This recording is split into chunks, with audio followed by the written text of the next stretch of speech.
तो हेलो बच्चों, कैसे हो? उम्मीद करती हूँ तुम सब मजे में होगे। मैं भी मजे में हूँ। और इसी के साथ साथ चलो अपन अपना नया लेक्चर शुरू करते हैं, जो है रेफरेंस कॉन्टेक्स्ट। अब मैं जानती हूँ रेफरेंस कॉन्टेक्स्ट तुमको बहुत डराता है। तुमको ये लगता है कि मैं कैसे करेंगे, समझ में नहीं आता है, स्पेशली इंग्लिश के अंदर।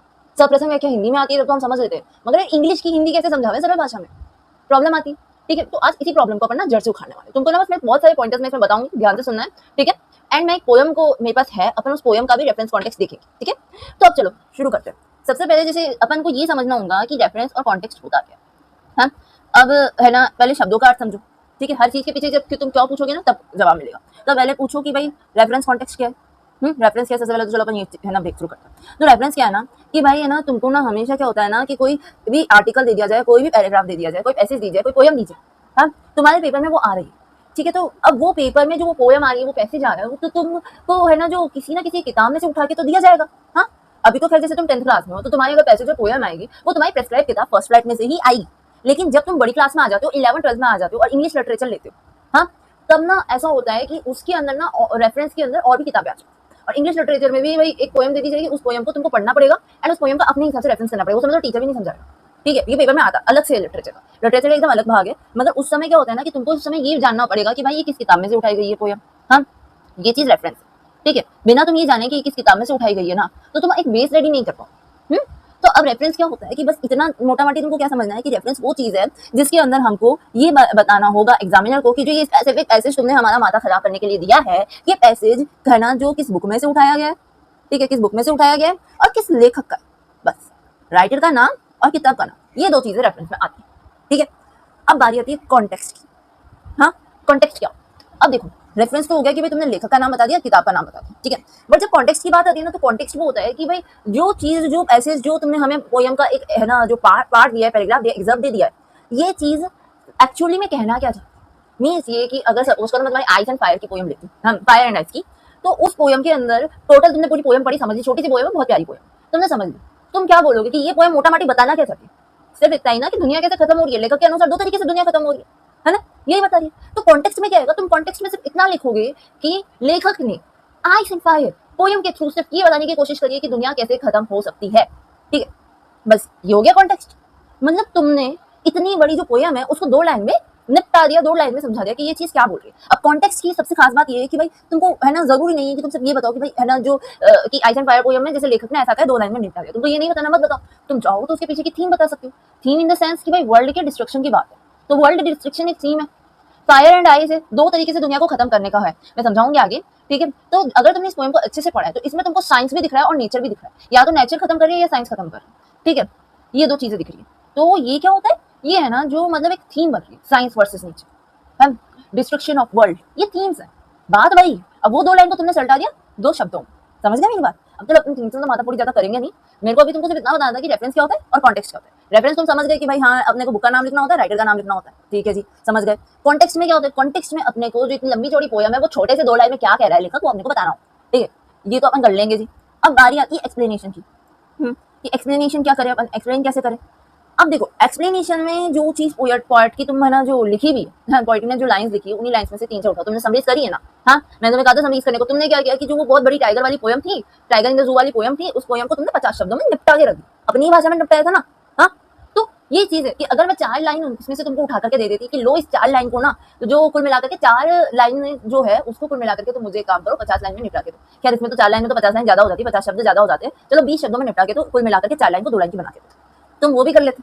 अगर तुमने वो 50 लाइनें लिखी है तो तुम्हारे लिए कोई वो 4 लाइन लिखना, मतलब 4 पोयम के वो जो 4 शब्द हैं उसको एक्सप्लेन करना कोई छोटी बात, मतलब बड़ी बात नहीं है, इवन वो उससे ज्यादा आसान होती है, समझ गए? मैंने इसलिए तुमसे समरी लिखवाई। अब आती है एक तो एक्सप्लेनेशन की बात है, अब आगे क्रिटिकल नोट। हाँ, ये होता है सबसे मेन, ये मतलब एक्सप्लेनेशन रेफरेंस कॉन्टेक्स्ट की ना जान होती है। नॉर्मली बहुत कम स्कूल ऐसी होती है जिसके अंदर क्रिटिकल नोट टीचर बच्चों को बताता है, इवन हिंदी के अंदर भी बहुत कम टीचर्स हैं जो ये बताते हैं। ठीक है, इवन मेरे साथ भी ऐसा था, मैं है ना जो मेरे ना अपनी पूरी जिंदगी में सिर्फ 2 स्कूल बदली। जब मैं पहली स्कूल में थी ना, तो पहली स्कूल में जो मेरी हिंदी की टीचर थी ना, वो हमसे जब सप्रसंग व्याख्या लिखवाती थी, तब मतलब छठी में मेरी सप्रसंग व्याख्या आई थी, छठी से 8वीं तक जब हमने सप्रसंग व्याख्या लिखी ना, तो हमको साथ में ना एक बोलते ना एक नोट भी अंत में डालना पड़ता था, जिसके अंदर हमको उस पोयम के रिगार्डिंग ना थीम्स को लिखना पड़ता था, वो पोयम क्या कह रही है, लेखक कौन है, वापस से वही चीज रिपीट करनी पड़ती थी। पहले तो मेरे को उसकी अहमियत नहीं समझ आई थी। ठीक है, हालांकि जब बाद में मैंने साहित्य लिया तभी मेरे को सब कुछ समझ आया। हाँ, लेकिन जब मैं है ना जो उस स्कूल से हट के दूसरी स्कूल में चली गई, हम तो उस स्कूल के टीचर ने अंत में जो वो नोट के 3-4 लाइनें हैं ना सप्रसंग व्याख्या में, उसको लिखने से मना कर दिया कि भाई ये लिखो मत, कॉलेज के लेवल की चीज है तुम मत लिखो, ठीक है, उसका ये कहना था, तो वो लिखवाती ही नहीं। तो ये क्रिटिकल नोट ऐसी चीज है या तो कोई टीचर लिखवाता है या नहीं लिखवाता, लेकिन इसकी सबसे खास बात ये है कि अगर तुम्हारा एक्सप्लेनेशन पूरी तरीके से बर्बाद है कि भाई एक्सप्लेनेशन तो समझ ही नहीं आ रहा, ठीक है, क्योंकि मैं ये एक्सपेक्ट नहीं करूंगी तुम लोगों से कि भाई रेफरेंस और कॉन्टेक्स्ट में कोई बर्बादी करोगे तुम, क्योंकि जी पोएम तुम्हारी प्रेस्क्राइब बुक में से आएगी, तुम बोर्ड के बच्चे सारी पोएम में पढ़ के जाओगे, पक्की बात है, टीचर नहीं भी कहेगा ना कि नहीं पढ़ के जाओ, तब भी तुम पढ़ के जाओगे, है ना। तो तुमको ये बात तो पता होगी कि किताब क्या है, लेखक कौन है, पता होगा, कॉन्टेक्स्ट क्या है कि भाई पोएम एट द एंड कहना क्या चाहती है, तुम 2 लाइन में भी समझा सकते हो, हाँ, तब एक्सप्लेनेशन में ही तो गड़बड़ी आएगी, अगर आएगी भी तो एक्सप्लेनेशन में गड़बड़ी आएगी, हाँ। तो इस एक्सप्लेनेशन की गड़बड़ी को छिपाने के लिए, एक्सप्लेनेशन की गड़बड़ी छिपे ना, तो ये क्रिटिकल नोट काम आता है। इवन दो अगर गलती से भी तुमने कॉन्टेक्स्ट में गड़बड़ी कर दी, तो भी ये क्रिटिकल नोट इतना दमदार है कि तुम्हारी ये सारी गलतियां माफ हो जाएगी, समझ गए। तो इसलिए क्रिटिकल नोट है ना जो दमदार होता है। अब तुम ये बोलो मैम आप इतनी जैसे क्रिटिकल नोट कर रहे हो, अरे क्रिटिकल नोट होता क्या है, हाँ। अब देखो क्रिटिकल नोट क्या होता है। क्रिटिकल नोट में ना अपन लोग ना जो पोयम का ब्रेक थ्रू करते हैं, ब्रेक डाउन करते हैं पोयम को, कि पोयम की राइमिंग स्कीम क्या है। अब मैं समझाऊंगी, सिर्फ शब्द सुनते जाना। राइमिंग स्कीम क्या है, पोयम में कौन कौन से अलंकार लगे हैं, अलंकार कौन से लगे हैं, अलंकार, इसको इंग्लिश में हालांकि फिगर ऑफ स्पीच कहते हैं। और मैं ये फिगर ऑफ स्पीच चिंता मत करो, तुम्हें अलग से लिखवाऊंगी ताकि तुम्हारे रेफरेंस कॉन्टेक्स्ट में तो कोई मार्क्स नहीं, क्योंकि अगर तुमने वो 50 शब्दों में लिखा है ना, मीन्स इतनी पक्की बात है तुम्हारी एक्सप्लेनेशन की तैयारी खुद तुमने कर ली, ठीक है। जिस चीज में तुमको सबसे ज्यादा अगर थोड़ी प्रॉब्लम आ सकती है वो है क्रिटिकल नोट, जो मैं तुमको करवा दूंगी। इसलिए चुपचाप से मेरी बात सुनो, इसमें राइमिंग स्कीम अलंकार आ जाएगा, ठीक है, एक थीम भी आ जाएगी, हाँ, थीम भी आ जाएगी। अब चलो अपन पोयम में चलते हैं और इस चीज को और अच्छे से समझते हैं कि भाई ये राइमिंग स्कीम क्या, अलंकार क्या, थीम क्या, ठीक है, क्योंकि इंग्लिश में तो थोड़े अलग होंगे। अब देखो ये आ गई अपनी पोयम, पढ़ते ही समझ गए, फायर एंड आइस, सबसे आसान पोयम है। मैं इसको उठाया भी इसलिए क्योंकि सबसे पहले सिलेबस की सबसे पहली पोयम है और सबसे आसान रॉबर्ट फ्रॉस्ट की छोटी सी क्यूट सी पोयम लगती है मेरे को, तो मैं सिलेबस की बहुत अच्छी पोयम लगती है, ठीक है। अब फायर एंड आइस, अब इस पोयम के अंदर अगर मुझे रेफरेंस लिखना पड़ेगा तो तुम मुझे एक बात बताओ, मैं रेफरेंस में क्या लिखूँ, मैं लिखूंगी the poem name is, name क्या लिख दिया, फायर एंड आइस, क्योंकि भाई अपने को सिर्फ ये दिया जाएगा, अपने को ये नहीं दिया जाएगा कि पोयम का नाम क्या है, वो तो अपने को ढूंढ के निकालना है, इसलिए नाम तो लिखना है। अच्छा पोयम का नाम लिख दिया मैंने, अब देखो मैं तुमको एक खाका रेडी नहीं करके दूंगी कि भाई कब तुमको पोयम का नेम लिखना है और ये करना है, क्योंकि भाई मेरे को तुमको रटवाना नहीं है। तुम जितना अपनी भाषा में लिखोगे, जितना अपनी भाषा में करोगे, तभी तुम्हारी इंग्लिश बेहतर बनेगी, वरना ऐसे तो मैं तुम्हें रटवादी कर दी तो कोई इंग्लिश बेहतर नहीं बनने वाली।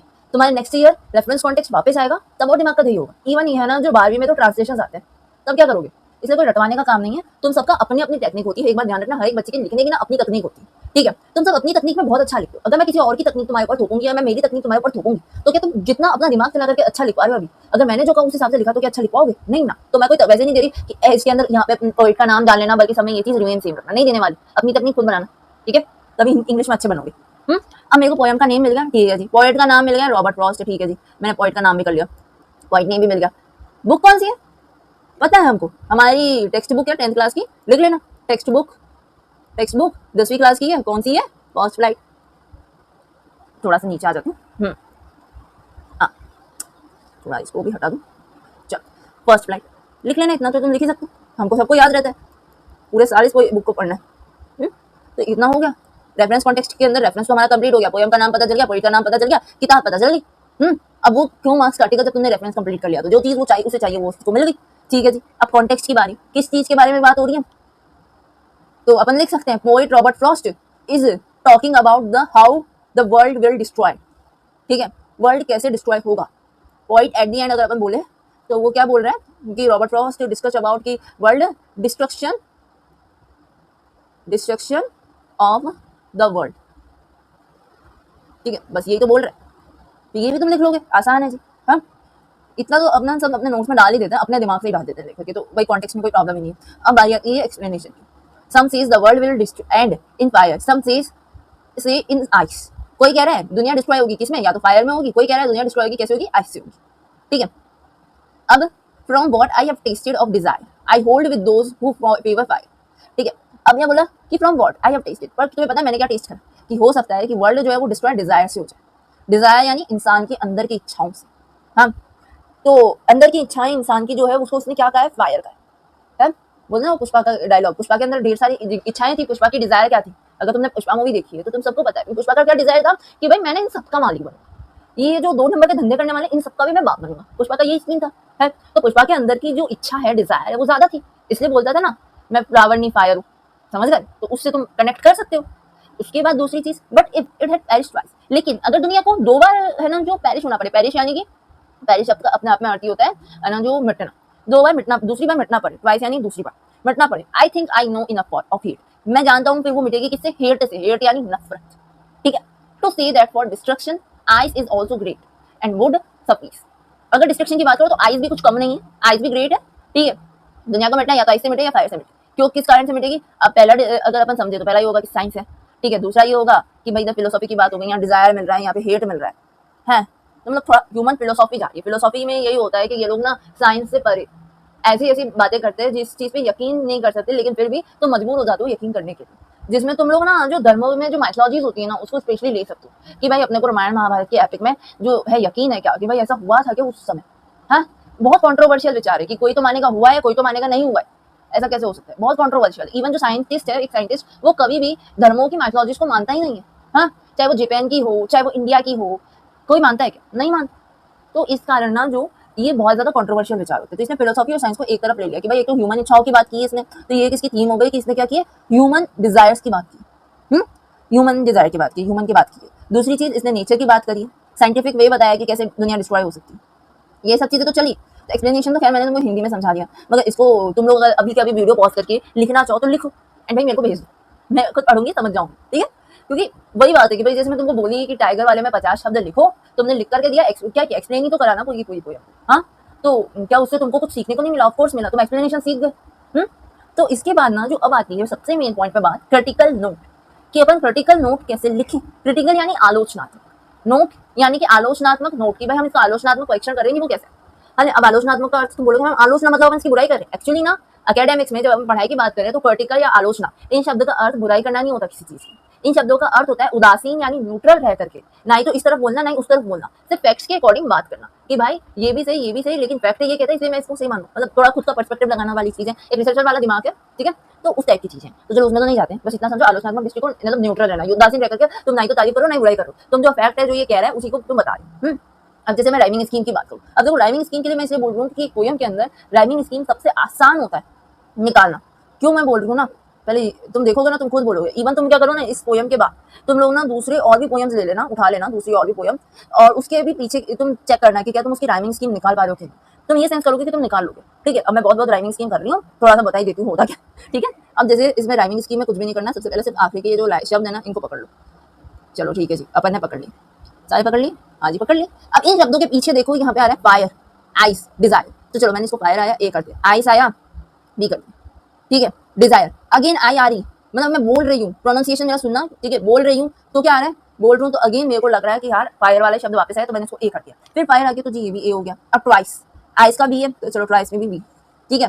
हेट मैम एकदम से चेंज हो गया ये तो, चलो तो सी कर दो, कोई बात नहीं, अपना क्या जा, जो चीज सेम लगे उस पर ए करते जाओ, जो चीज है ना दूसरे के साथ सेम लगे उस पर बी भी करते जाओ। हम अब आइस अगेन आ गया तो बी जी, मैंने चलो फिर से बी कर दिया। अब आ गया यहाँ पे ग्रेट, अरे सी के साथ है ना तो सी कर दो। सपीस, सपीस आइस, तो बी आ गया, हो गया। यही तो अपना है। अब इसमें भी सबसे बड़ा ट्विस्ट क्या है, तुमको सबकी तो राइमिंग स्कीम लिखनी नहीं है, स्टार्टिंग के 4 की लिखो, लिख देना। अब क्रिटिकल नोट में सबसे पहला नोट यही डालना कि है ना, जो मैं मतलब क्रिटिकल नोट लिखो सबसे पहला यही डालना, नंबर 1 राइमिंग स्कीम। अब ज्यादा कोई हाई लेवल इंग्लिश मत लिखना, सिर्फ राइमिंग स्कीम लिखना, ठीक है।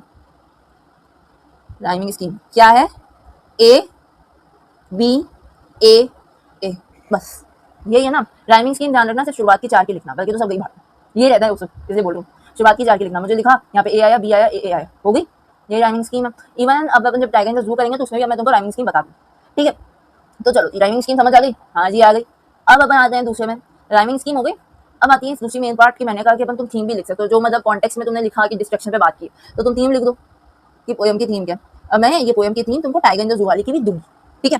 पोयम की थीम लग सकते हो। अब इस पोयम की थीम क्या है, थीम यानी कि बैकग्राउंड क्या है, कि भाई है ना ये पोयम बोलना क्या चाह रही है, किस चीज का बैकग्राउंड अपने को दे रही है। अब ये बैकग्राउंड को तुमको अगर थीम समझना है तो तुम ऐसे समझ सकते हो कि है ना जो कोई मूवी, एक कॉमन मूवी जो तुम सबने देखी हो, जैसे यार थीम में कौन सी कॉमन मूवी ले लूं, हेरा फेरी, सबने देखी है हेरा फेरी, तो बहुत कॉमेडी मूवी, बहुत अच्छी है। तो मुंह से जब कॉमेडी निकला तो सबसे पहली थीम हेरा फेरी की क्या हो गई, कॉमेडी। लेकिन किस चीज के ऊपर है, चोरी के ऊपर, थोड़ा सा क्राइम है, तो एक थीम क्राइम भी हो गई। क्योंकि अपने को मैंने थोड़ा सा बैकग्राउंड की तो बताना है कि आखिर अगर तुम किसी को ये फिल्म समझाओ और तुमको ये बोलना है कि मैं तो जाकर के ये फिल्म देख तगड़ी है, मैं सारा राज नहीं खोलूंगा, तो तुम उस समय समझाते वक्त उस इंसान को वो फिल्म समझाते वक्त जिन शब्दों का इस्तेमाल करोगे ना, वो थीम या बैकग्राउंड ही कहलाता है, समझे। अगर मैं तुम्हें आइस एंड फायर वाली पोयम की बात करूं तो मैं तुमको समझाना तो बोलूंगी अरे कुछ भी नहीं, आइस एंड फायर वाली पोयम तो रॉबर्ट फ्रॉस्ट की है, डिस्ट्रक्शन ऑफ वर्ल्ड के ऊपर है, सिर्फ आइस और फायर को ना कंपेयर करके बताया है, ठीक है। और उसमें थोड़ी सी फिलोसॉफी और साइंस का ऐड, क्या मैंने पोयम समझे, नहीं जी, मैंने पोयम नहीं समझाई तुमको। मैंने क्या समझाया?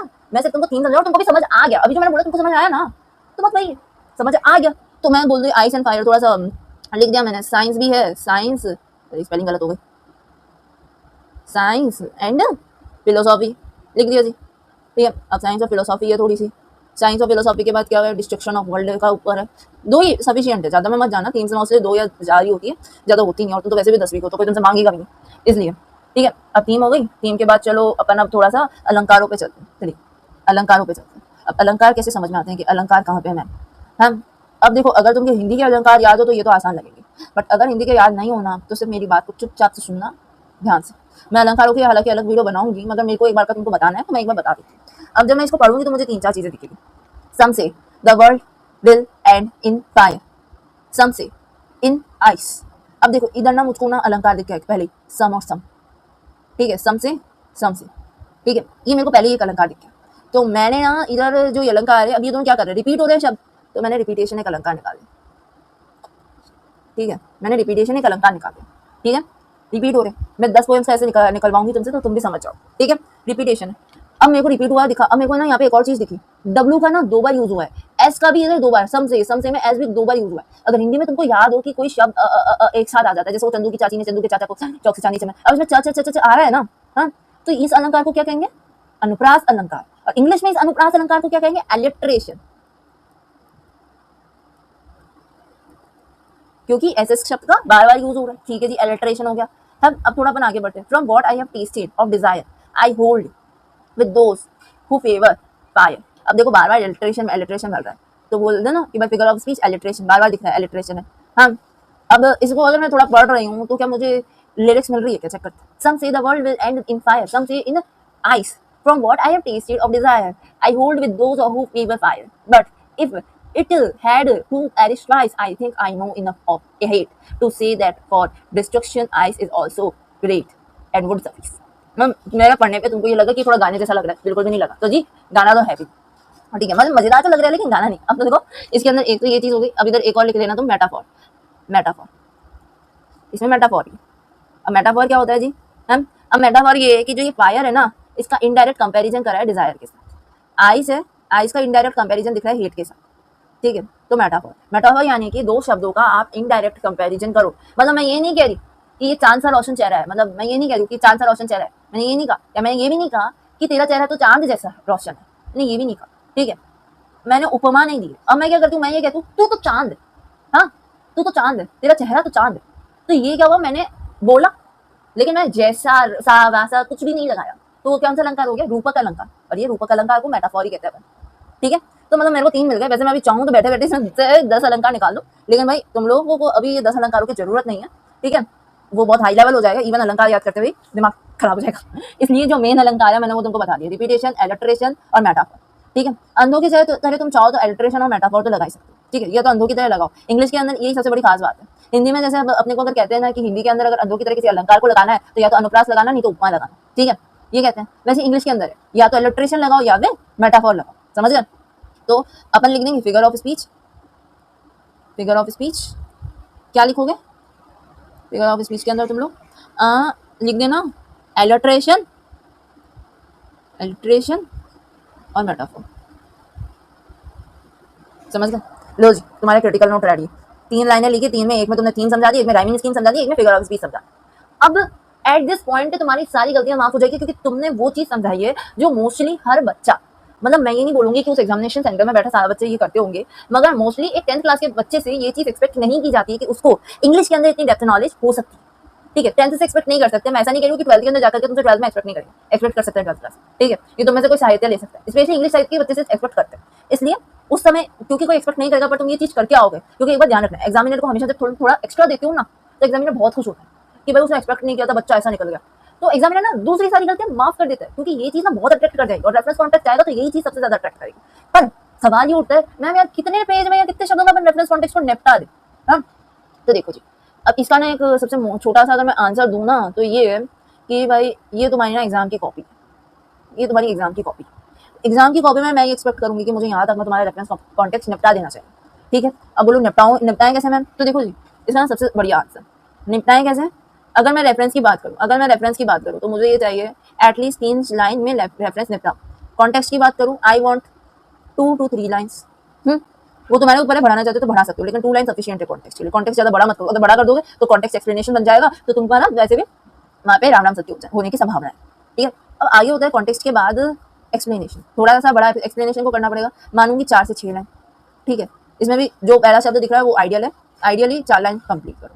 ठीक है, 10वीं से ही एक्सपेक्ट कर सकते हैं, 12वीं क्लास के बच्चे का नहीं है। 12वीं क्लास तो 6 3 लाइन इतना बढ़ाना पड़ेगा। ठीक है, उसके बाद क्रिटिकल नोट की बात करें तो चाहे तुम 10वीं में हो, 12वीं में हो, 11वीं में, ठीक है, किसी की भी क्लास में जाओ, क्योंकि तीनों क्लास में ये तुम्हारा कभी प्रिंट नहीं छोड़ना।